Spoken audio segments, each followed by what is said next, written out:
అందరూ ఏ భూమి దేని కింద చూసి కన్వర్షన్ పెడతారు నంబర్ 1. ఆ తర్వాత ఆల్రెడీ నేను నారాయణ సార్ తో మాట్లాడుతాను. ట్రైన్ లో నీరు కనెక్షన్ ఎక్కడెక్కడ ఇవ్వాలో చూసుకుని దాని తర్వాత ఇప్పుడు ఇదంతా క్వారీ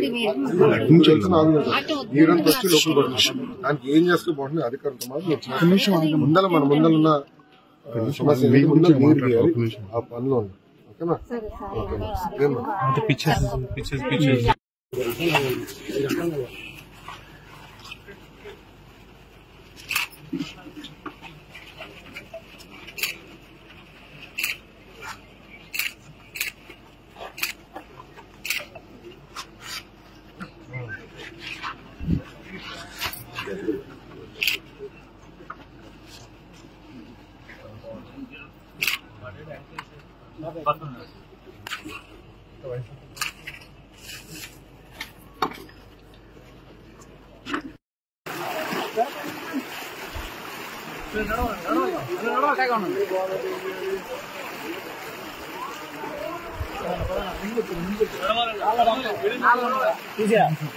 ఆల్రెడీ అడిగి